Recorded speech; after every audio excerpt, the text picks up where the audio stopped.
This is Debrief, your monthly briefing on the developments in industry policy in Australia and the impacts of digitalisation, decarbonisation and diversification on business and industry. Here is James Scotland with the Head of Industry Development and Policy for the Australian Industry Group, Louise. Louise, when this podcast drops, it'll be late in the first week of November because of our scheduling and because of Melbourne Cup. We're recording it a bit earlier than normal, but that means that listeners to the show will already know the results of the US election, but we don't. So we'll probably talk about it in our next episode and see what happens over the next month. It could be interesting. The point I wanted to ask you was, they used to say, if America sneezes, the whole world catches a cold. Do you think that's still the case, or are we a bit more disconnected from the behemoth of the US economy? No, James, I think it is still very much the case. The integration of American technology, its financial services, its cultural services and exports around the world is still significant, even though, of course, they are losing primacy in certain markets, still really significant. Think about Australia's experience. We have a trade deficit with the US because we buy their aeroplanes and we buy their machine moving equipment, we buy their technology, and that means that we have a trade surplus with China, of a few countries too, because Chinese students, Chinese tourists, we sell our iron ore, we sell a whole lot of other things using American technology and equipment. So in Australia's case, the trade war with US and China just before COVID was pretty devastating for a lot of Australian companies. And I remember my phone going crazy because waves of discoveries, they understood the impact on their individual supply chains. Initially, just even trying to buy product out of China was impossible because the Chinese wholesalers were sort of banking product in the US to avoid the tariffs. So we obviously are not main customers. We only ever get surplus. There was no surplus for us to buy. So right from those early days to, the final days when it was just almost impossible to sell product into the region, it's, for Australia at the very least, very integrated, really, really significant on the results of the election. So we'll see what happens. See what happens. It does raise the point, though, that it's been a long time since I was active in international trade, but I remember that an old lecturer of mine used to say international trade is business on a 3D level. There's so many different aspects to it, and it was a lot of fun, but it is no less complicated than it has always been. Let's see what happens and see what happens to Australia as a result. One of the things that we talk about on this podcast a lot is the need for digitalisation, decarbonisation, and the need to make sure that we're up to date with all the things that are happening to make that happen. AI Group has recently released a very important report on this issue, particularly digitalisation, called, I'm just looking for it, Technology Adoption in Australian Industry, a commercial workforce and regulatory drivers. I want to talk about the report if we can. Can you just explain the background as to why we did this? Yeah, so this is one of our annual reports. We do a big study every year. Last year it was into cybersecurity. This year we wanted to understand how Australian companies were investing in these two big transformative areas. One is artificial intelligence and the other is in decarbonising technology. So we asked companies, do you invest in technology? And over 80% said yes, great. For productivity and all sorts of reasons, great. Probably nothing particularly new. But when we asked specifically around the take-up of AI and then decarbonisation, that's where it really gets interesting. So while, as I said, 84% reporting active adoption, very optimistic, very excited, 52% have reported investing explicitly into AI technologies. So if they own a Microsoft product, if their drivers use Google Maps, etc., they're already using AI. That's a given. So we're not talking about the passive use of AI. We're talking about intentional strategic investments into AI-enabled products.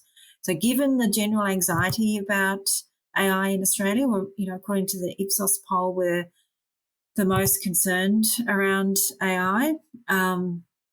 It's I think quite good. When we compare industrials to services, there is a higher take up in services over industrials, and that's probably just lower barriers to entry, and is probably things like chatbots. Yeah, service delivery via AI. Yeah, that's right. I mean customer service delivery by AI. Yeah, that's right. And, accounting software, all that kind of stuff that people use now.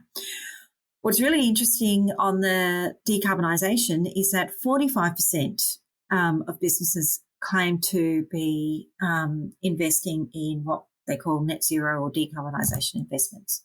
There's a lot of attention given to the creation of low carbon energy, so renewables, et cetera, but really the true impact for the Australian economy is to manage the demand side, not just the supply side. As I said, so much attention on the supply side, much less attention on the demand side. We keep asking the government for, tax breaks, subsidies, whatever, for those companies who want to invest. No such luck. But it's nice to see that almost half of businesses are already making those investments. So I guess the question is, how can we increase that? And what members tell us on both fronts is they want more regulatory certainty. All right, let's take them separately. Let's go to the AI part. Is this being driven by an inability to get trained staff, or is it just seen as an efficiency, or a bit of everything? I think it's a bit of everything. So workforce issues and are sort of considered a barrier, knowledge and skills. So around 20-30% sort of consider that. That's actually quite low. 20 to 30% are saying rather than trying to get staff, we'll head towards technology to do that. No, sorry. They're saying that it's an inhibitor, so they don't have the right staff. So this is the challenge. 30% are saying that's the challenge, so that's why we're going into AI. Oh, I see. Well, that's what's inhibiting their investment in AI. So 30% are saying, okay, I don't have confidence that my workforce has the right skills to actually use this technology, to make decisions on purchasing the technology, to understand the strategy that would, Well, what sort of policy settings do we need to sort that problem out? So that's, obviously it's like planting a tree. The best time is 20 years ago. The second best time is today.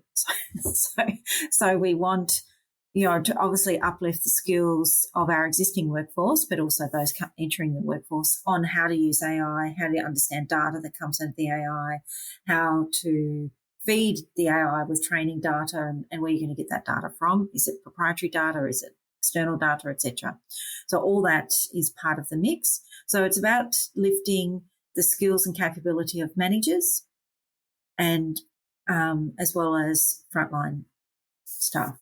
And the confidence, no doubt. I mean, that comes the confidence to head towards using AI. Do we know what those skills are? Well, as I said, data management, all those data scientists. Not everyone has to be a data scientist, but people should be able to understand the data that comes through and how to interpret it. The other big skill that has been identified as a gap is cybersecurity, because the speed of AI, especially machine learning, et cetera, and the access to data, et cetera, increases vulnerability on cybersecurity attacks. And so as per our report last year about cybersecurity and the capability, companies are really concerned about their staff's ability to, not click on the wrong email, to actually have sort of good cyber hygiene to protect assets. So one of the inhibitors is we don't have the trained staff, and part of that training is making sure that they know how to use it properly. They know how to drive the car, not just get in and off you go. There's a safety aspect to it as well as efficiency aspect. And I think the other thing is with AI, so whereas, we're using laptops. So you buy a laptop, you sort of know how to use it and you just use it. That's it. And there's no real responsibility on how, other than, if I use a laptop to go onto bad sites or that kind of stuff. The challenging thing with AI is that it's really hard to distinguish who is making the AI and who is deploying the AI, because that's where all the regulation comes into. So Europe is trying to regulate both, or make that distinction between the builder, say IBM, they build AI systems, and then the deployer. So we had a webinar for members the other week where we had IBM and Cochlear to speak. Cochlear do the ear implants for hearing. They would describe themselves as both a builder and a deployer, because once they've bought the AI system off the shelf, they're feeding it with their own data, they're adding their own stuff, and so it's changed. The original builder of that AI system no longer has complete control or can guarantee how that AI is going to act, right, because it's been changed. Uh-huh. So here's a nice thought experiment from ancient Greek philosophy for you on this. Theseus' ship. So the idea is that the ship leaves from, so let's say Corinth, off it goes on its great voyage. Before it gets to the first port, it hits a storm, has some damage, so it's repaired at the next port. And so it goes, because the Mediterranean seems to be a stormy nightmare. As it goes around on its whole journey, it keeps getting repaired until eventually, when it comes back to Corinth, every nail, every board has been replaced. So the question is it still the same ship? And if not, when did it stop being the same ship? When did it become the new ship? When it first repair, when 50% of it was repaired, or the last repair? And that's the same with AI. Yeah. So that's the same with AI. When does it become, who owns it? Who's the neck and the noose for the outcomes? And this is the challenge that governments around the world are trying to grapple with, and also companies, as they try to think about what is a safe use of AI. And that's why the other big inhibitor, and probably the most dominant inhibitor, is that companies want some regulations, some guardrails to use AI safely. Uh-huh. Is that possible? It sounds like it's incredibly difficult. I mean, I assume AI is a global thing. You can buy it from anywhere. Anyone can make it. You can buy it 2 or 3 stages, like you just explained with the ship. Is it possible to have guardrails? Is it possible to have regulations? So we've been really focused on thinking about the outcomes rather than the technology. So if you think about false and misleading conduct to customers, which is illegal under the Australian consumer law, right? So whether you're standing on a snake oil box, sending out faxes, or using AI, no matter what, you can't be lying to your customers. So we've been very, let's be technology neutral. The problem is that, that's all fine. The problem is the automated decision-making aspect of AI. Yeah, we've talked about this before. Does the airline pilot need to say, I'm now switching over to whatever you call it, automatic flying? Yeah, automatic flying and all that kind of stuff. So people feel, because people are nervous about AI and politicians like to make people happy, there is a bit of a push to increase transparency and just to do something. Let's just do something that, gives people more confidence.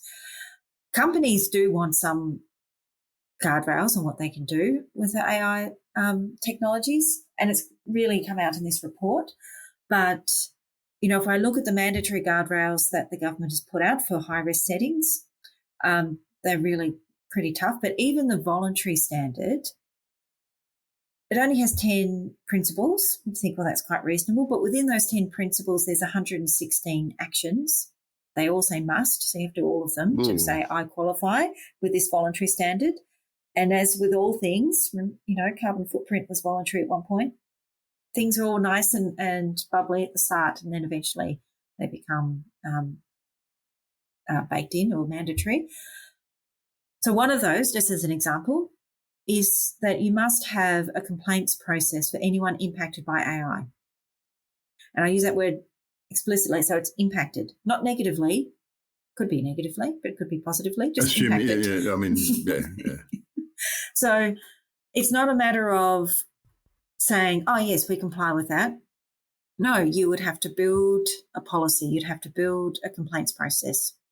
So to meet this voluntary standard, it's pretty onerous. So, I mean, one might say, well, potentially AI will solve this problem.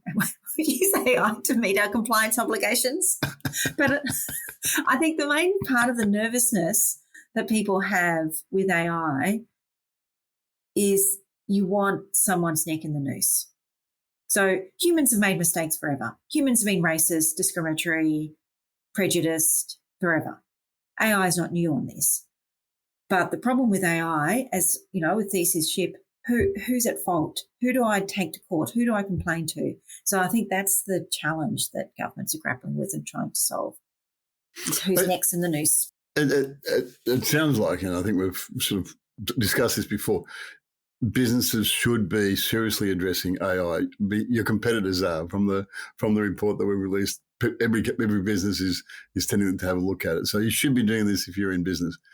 However, it hastens slowly might be your guidance, and get to know what the issues around AI are, not just what opportunities are. Yeah.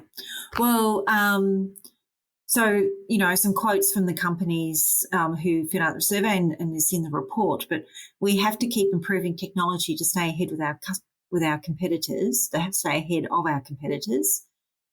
And our biggest risk at the moment is market conditions, but we continue to invest in technology to keep us competitive. So, you know, companies get it, and that's what they're trying to do. Yeah.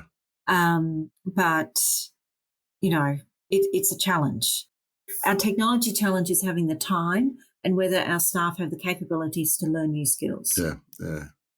And that's always the case when we have new technology, but it's just this one's a really big, hard to grapple with. The other inhibitor in the report was what you mentioned before about decarbonisation and net zero. The technology is not necessarily helping us achieve what we're trying to do. Is that what the report said? Yeah.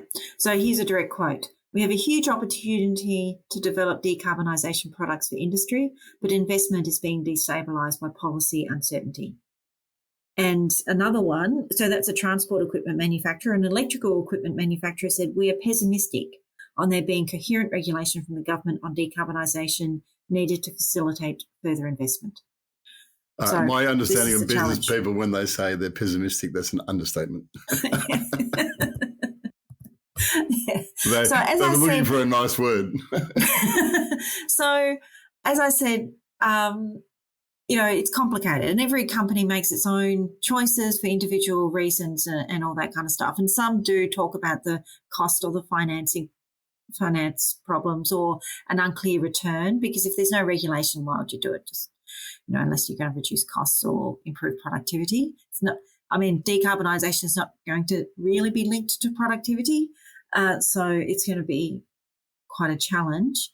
But as I said earlier, so much focus is given to energy generation and you know, the supply side. Not enough attention is given to the demand side, because Australian industrials are responsible for sort of 50% of our carbon footprint. If we can reduce, you know, it's more than just every household having a solar panels. We've got to focus on the industrial sector, help them to invest in the kind of technology that will make them competitive and also reduce their carbon footprint. And I think last month we put a submission in the Guarantee of Origin scheme, which I think we've talked about before. That's one of the suite of legislations under the Future Made in Australia. So that's about, again,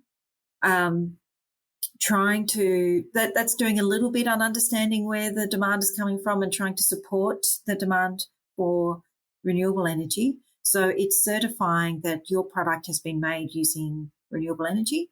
So if you do charge a premium for it, because someone will have to pay a premium, you've got that chain of custody evidence to prove that it qualifies.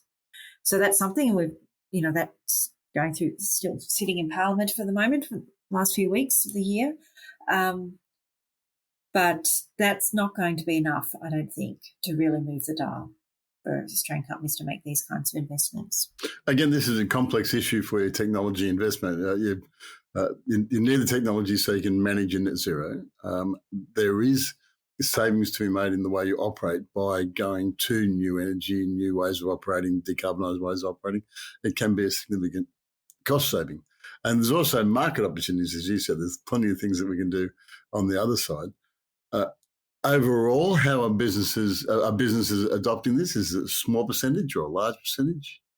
Yeah, so there are, as I said, 45% report that they're making some kind of investment in technologies to support the net zero transition. Okay. Of course, I mean, we didn't dictate what that looked like. So this is self-nomination, self-declaration. Sure. Yeah. So it's really clear that the motivation, number one motivation is regulatory requirements. And then the second one, which is probably linked to regulation, which is supply chain requirements, so customers or suppliers. Yep. Because the key with a lot of these regulations, as many ESG regulations, there's certain companies who are captured directly, and then that all flows through to their supply chain as well. So how that's going.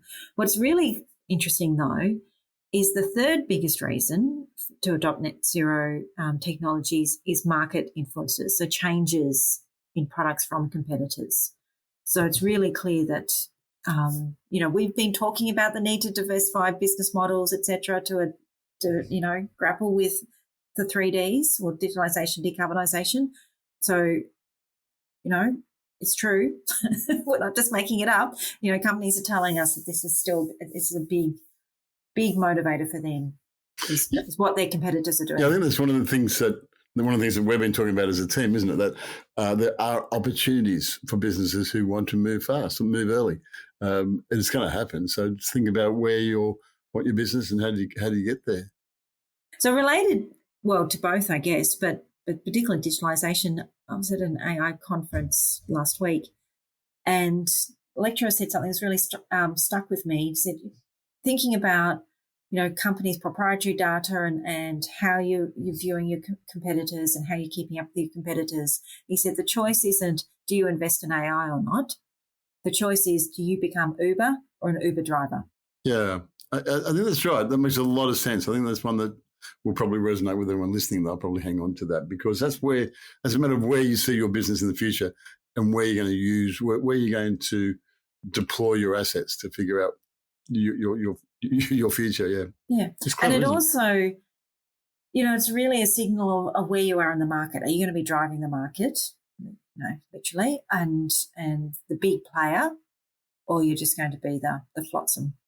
Well, this raises another point that was covered in the report. One of the problems with technology is how much it costs, and you've got to sort of keep running a normal business while you digitalise. What did the report have to say about the cost of investment? Is that an inhibitor? What's going on there? Yeah, so the return on investment comes up a lot, and whether or not the return is clear. So that's the big inhibitor. Rather than skills for decarbonisation, the biggest inhibitor is return on investment is unclear. And then the second is the cost or access to finance. So, and especially, the reason why the Inflation Reduction Act works so well in America, because it subsidised all these technologies. Australia has not benefited from such a scheme, but they're, 200 billion or whatever it is, 500 billion. A lot of it was used by companies to invest in technologies to help them decarbonise, as well as consumers, etc. But, a lot was for companies as well. And so they benefited from that subsidy. I mean, down the track, we will benefit because there's been now so much investment in these technologies. Everything gets cheaper. When you're the last person to buy something, you're probably paying the lowest price. But then you're the last person to buy it. So what's the advantage? Yeah, that Inflation Reduction Act, President Biden said they were going to industrialise through decarbonise. In other words, it was an industrial policy, not an environmental policy. We didn't go down that path as aggressively as they did. Yeah, but we just don't have as much money. So anyway, I won't defend Future Made in Australia, so to speak, but, needs must. So wherever we didn't have as much money, and so that's what we chose to do. Overall, are businesses optimistic about technology, about what's going on in the future? Are businesses saying, yeah, we're going to become a digital and decarbonised, operation? I think so. So, pretty optimistic that the technology will improve efficiencies. So I think that's quite good. Once they get over the workforce capability, I think that will,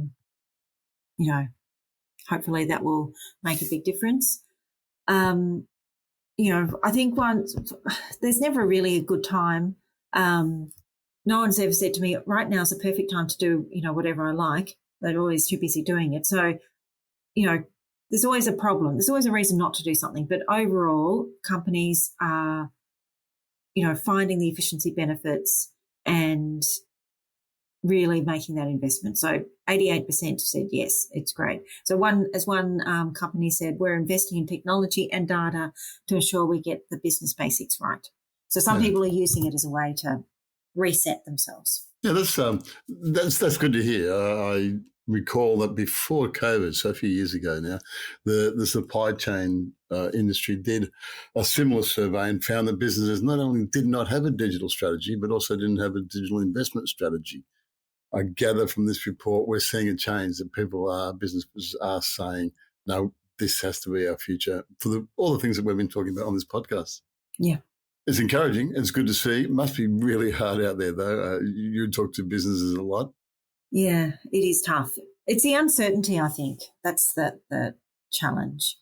And, the cost of living crisis is quite famous. It's getting a whole lot of high profile for consumers, but companies are out there in exactly the same economy, also suffering from increased costs, but as well as lack of demand.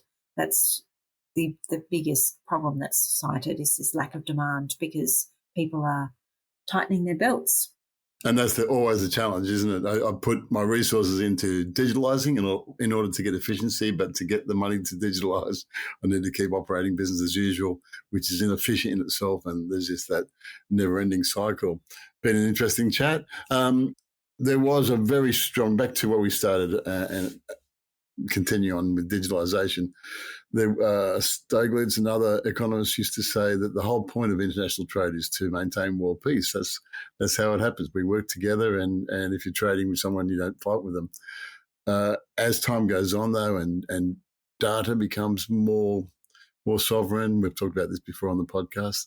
How do you see this is going to unfold? If I was a business person, would I be saying I need to digitalise because it's a global issue, or would I be looking more as just the way I run my business locally? Look, you just have to do it because this is what's happening globally. No country is abandoning the digital agenda, not even China with their great, what do they call it, the Great Digital War or the Great Cyber War.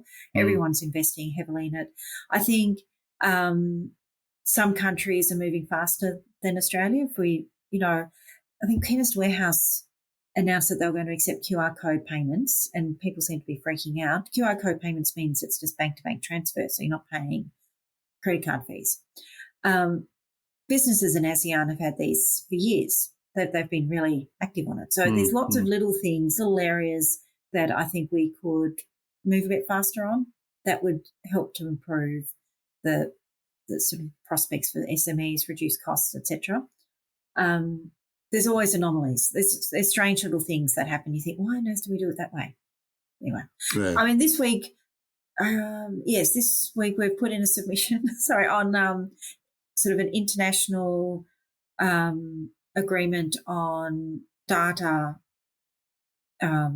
codes, sort of, so that for instance, all transport documents can be digitalised. Oh, good. Which is great, but then, bills, the only thing we were just concerned about, you need a bit more security because bills of lading, of course, are still documents of title, so they can't be floating around and can't be emailing and printing them off. So there's a few sort of parameters that we put in, but I think it'll make a huge difference to traders if we can get something like that. Yeah, absolutely. And I always say when talking to particularly small businesses, when I go and do these conferences and chat to small businesses, and they're talking about digital and questioning it, I say just always bring it back to your own life. We buy things digitally. and as you know, I just spent a month in the UK and didn't once put my hand on an English pound. It was just all credit card, no matter where I was, no matter what I was buying. When consumers are doing that, businesses have to start thinking about that. It's been a great chat about digitalisation.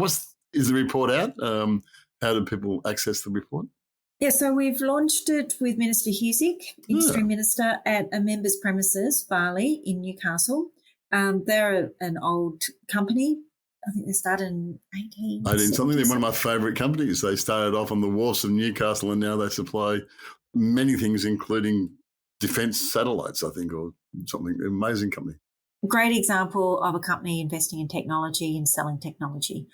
So I quite like it because we're launching a technology report probably with PPE and hard hats, which is just the way I like it. The photo opportunities for Louise will be there. And so, yes, the reports, well, we can put the link on our show notes. So there's a nice report online. People can have a look at all the charts, etc. Yeah, and Varley is a company that has gone from the metal age to the digital age. I'll give them a plug. They make the military standard ambulances, not a word I can say very easily, but they just get a Mercedes chassis and then build this incredibly complex, highly technical body around it that can save lives in the most horrendous conditions. And Varley make those, and as many other things. So one company that went from, as I say, the metal age to digital. And the report is going to be timely. I really like it. Thank you for explaining it to us. Thank you for another great episode. Great. Thanks, James. Well, that's it for another episode of Debrief. Thank you for joining us. If you enjoyed the show, remember to like and subscribe. And please tell others about the show. Feel encouraged to view our posts on LinkedIn. Go to my page or Louise's or Australian Industry Group. And please share the posts about the show to your connections and networks. And thank you for all the great feedback. As we always say, if you are as opinionated as we are, please give us feedback or send a question or comment to industry.policy@aigroup.com.au. We'd love to hear from you. Thank you, Louise. That's easy to say. Let's talk again in a month.